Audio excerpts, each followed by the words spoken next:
ओम श्री गणेशाय नमः। सूत जी कहते हैं, मुनीश्वरों, ब्रह्मा जी की यह बात सुनकर नारद जी ने विनय पूर्वक उन्हें प्रणाम किया और पुनः पूछा, भगवान भक्तवत्सल भगवान शंकर कैलाश पर्वत पर कब गए और महात्मा कुबेर के साथ उनकी मैत्री कब हुई?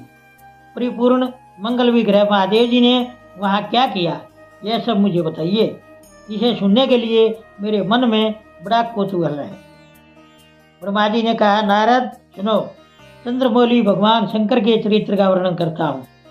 वे कैसे कैलाश पर्वत पर गए और कुबेर की उनके साथ किस प्रकार मैत्री हुई, यह सब सुनाता हूँ। काम्पिल्य नगर में यज्ञदत्त नाम से प्रसिद्ध एक ब्राह्मण रहते थे, जो बड़े सदाचारी थे। उनके एक पुत्र हुआ जिसका नाम गुणनिधि था। वह बड़ा ही दुराचारी और जुआरी हो गया था। पिता ने अपने उस पुत्र को त्याग दिया। वह घर से निकल गया और कई दिनों तक भूखा भटकता रहा। एक दिन वह नवैध चुराने की इच्छा से एक शिव मंदिर में गया। वहां उसने अपने वस्त्र को जलाकर उजाला किया। यह मानो उसके द्वारा भगवान शिव के लिए दीपदान किया गया। उसके बाद वह चोरी में पकड़ा गया और उसे प्राणदंड मिला। अपने कुकर्मों के कारण वह यमदूतों द्वारा बांधा गया। इतने में ही भगवान शंकर के पार्षद वहां आ पहुंचे और उन्होंने उसे उनके बंधन से छुड़ा दिया। शिवगणों के संग से उसका हृदय शुद्ध हो गया था, अतः वह उन्हीं के साथ तत्काल शिवलोक में चला गया। वहां सारे दिव्य भोगों का उपभोग तथा उमा महेश्वर का दर्शन करके कालांतर में वह कलिंगराज अरिंदम का पुत्र हुआ। वहां उसका नाम था दम। वह निरंतर भगवान शिव की सेवा में लगा रहता था। बालक होने पर भी वह दूसरे बालकों के साथ शिव का भजन किया करता था। वह क्रमशः युवावस्था को प्राप्त हुआ और पिता के परलोक गमन के पश्चात राज सिंहासन पर बैठा। राजा दम बड़ी प्रसन्नता के साथ सब और शिव धर्मों का प्रचार करने लगे। भूपाल दम का दमन करना दूसरों के लिए सर्वथा कठिन था। ब्राह्मण समस्त शिवालयों में दीपदान करने के अतिरिक्त वे दूसरे किसी धर्म को नहीं जानते थे। उन्होंने अपने राज्य में रहने वाले समस्त ग्राम अध्यक्षों को बुलाकर यह आज्ञा दी कि शिव मंदिर में दीपदान करना सबके लिए अनिवार्य होगा। जिस जिस ग्राम अध्यक्ष के गांव के पास जितने शिवालय हों, वहाँ बिना कोई विचार किए सदा दीप जलाना चाहिए।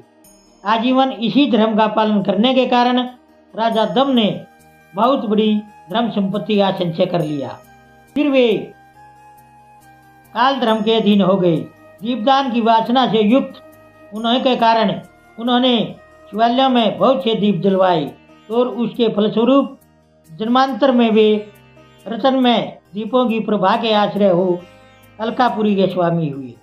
इस प्रकार भगवान शिव के लिए किया हुआ थोड़ा सा भी पूजन या आराधन समय अनुसार महान फल देता है। ऐसा जानकर उत्तम सुख की इच्छा रखने वाले लोगों को शिव का भजन अवश्य करना चाहिए। वह दीक्षित का पुत्र जो सदा सब प्रकार के अधर्मों में ही रचा पचा रहता था, दैवयोग से शिवालय में धन चुराने के लिए गया और उसने स्वार्थवश अपने कपड़े को दीपक की बत्ती बनाकर उसके प्रकाश से शिवलिंग के ऊपर का अंधेरा दूर कर दिया। इस सत्कर्म के फलस्वरूप वह कलिंग देश का राजा हुआ और धर्म में उसका अनुराग हो गया। फिर दीप की वासना का उदय होने से शिवालयों में दीप जलवाकर उसने यह दिक्पाल का पद पा लिया। मुनीश्वर, देखो तो सही, कहाँ उसका वह कर्म और कहाँ यह दिक्पाल की पदवी, जिसका यह मानव धर्म प्राणी इस समय यहाँ उपभोग कर रहा है। तात, यह तो उसके ऊपर शिव के संतुष्ट होने की बात बताई गई। अब एक चित होकर यह सुनो कि किस प्रकार सदा के लिए उसकी भगवान शिव के साथ मित्रता होगी। मैं इस प्रसंग का तुमसे वर्णन करता हूँ। नारद, पहले के पाद्यकल्प की बात है। मुझ ब्रह्मा के मानस पुत्र पुलस्त्य से विसर्वा का जन्म हुआ और विसर्वा के पुत्र कुबेर हुए।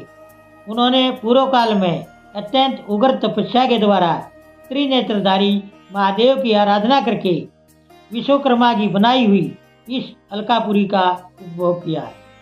जब वह कल्प व्यतीत हो गया और मेघवाहन कल्प आरंभ हुआ, उस समय वह यज्ञदत्त का पुत्र, जो प्रकाश का दान करने वाला था, कुबेर के रूप में अत्यंत दुष्य तपस्या करने लगा।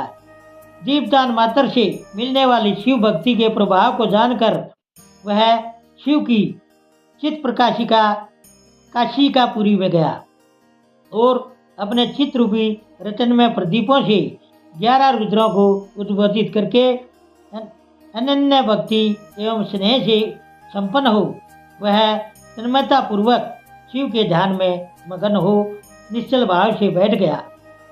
जो शिव की एकता का महान पात्र है, तप रूपी अग्नि से बढ़ा हुआ है, काम क्रोध आदि महाविघ्न रूपी पातकों के आघात से शून्य है, प्राण निरोध रूपी वायु शून्य स्थान में निश्चल भाव से प्रकाशित है, निर्मल दृष्टि के कारण स्वरूप से भी निर्मल है तथा सद्भाव रूपी पुष्पों से इसकी पूजा की गई है।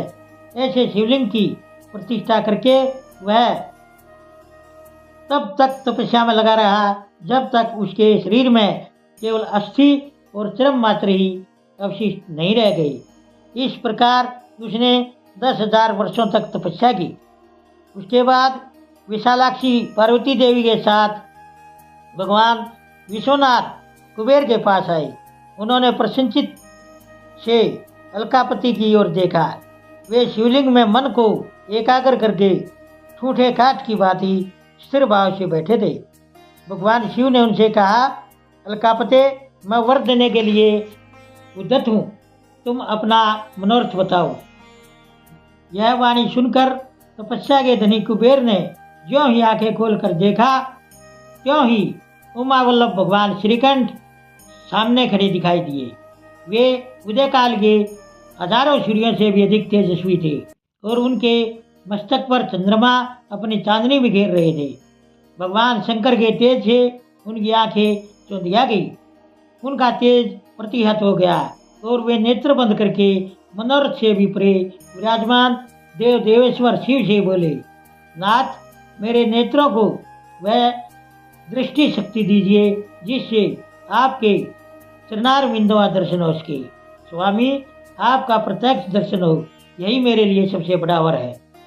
भगवान, दूसरे किसी वर से मेरा क्या प्रयोजन है।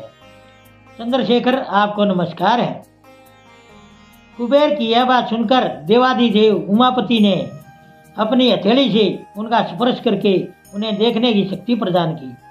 दृष्टि शक्ति मिल जाने पर यज्ञदत्त के उस पुत्र ने आंखें फाड़ फाड़ कर पहले उमा की ओर ही देखना आरंभ किया।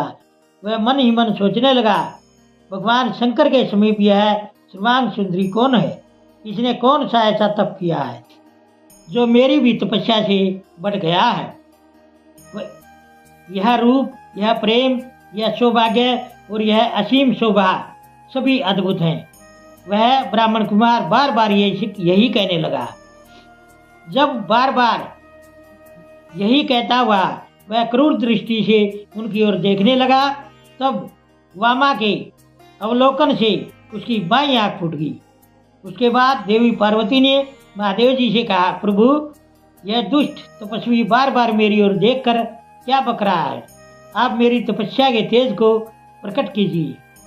देवी की यह बात सुनकर भगवान शिव ने हंसते हुए उनसे कहा, उमे, यह तुम्हारा पुत्र है। यह तुम्हें क्रूर दृष्टि से नहीं देखता, अपितु तुम्हारी तप संपत्ति का वर्णन कर रहा है। देवी से ऐसा कहकर भगवान शिव पुनः उस ब्राह्मण कुमार से बोले, वत्स, मैं तुम्हारी तपस्या से संतुष्ट होकर तुम्हें वर देता हूँ। तुम निधियों के स्वामी और कुइयों के राजा हो जाओ। सुव्रत, यक्षों, किन्नरों और राजाओं के भी राजा होकर पुण्य जनों के पालक और सबके लिए धन के दाता बनो। मेरे साथ तुम्हारी सदा मैत्री बनी रहेगी और मैं नित्य तुम्हारे निकट निवास करूंगा। मित्र, तुम्हारी प्रीति बढ़ाने के लिए मैं अलका के पास ही रहूंगा। आओ, इन उमा देवी के चरणों में साष्टांग प्रणाम करो, क्योंकि ये तुम्हारी माता हैं। महाभक्त यज्ञदत्त कुमार, तुम अत्यंत प्रसन्नचित से इनके चरणों में गिर जाओ। ब्रह्मा जी कहते हैं, नारद, इस प्रकार वर देकर भगवान शिव ने पार्वती देवी से फिर कहा, देवेश्वरी, इस पर कृपा करो। तपस्विनी, यह तुम्हारा पुत्र है। भगवान शंकर का यह वह कथन सुनकर जगदम्बा पार्वती ने प्रसन्नचित हो यज्ञदत्त कुमार से कहा, बेटा, भगवान शिव में तुम्हारी सदा निर्मल भक्ति बनी रही। तुम्हारी बाई आंख तो फूट ही गई, इसलिए एक ही पिंगल नेत्र से युक्त रहो। महादेव जी ने जो वर दिए हैं वे सब उसी रूप में तुम्हें सुलभ हो। मेरे रूप के प्रति ईर्ष्या करने के कारण तुम कुबेर नाम से प्रसिद्ध होगे। इस प्रकार कुबेर को वर देकर भगवान महेश्वर पार्वती देवी के साथ अपने विश्वेश्वर धाम में चले गए। इस तरह कुबेर ने भगवान शंकर की मैत्री प्राप्त की और अलकापुरी के पास जो कैलाश पर्वत है वह भगवान शंकर का निवास हो गया। ओम नमः शिवाय। दोस्तों, सभी तरह की धार्मिक वीडियो देखने के लिए बने रहिए हमारे YouTube चैनल धार्मिक वाणी पर। धन्यवाद।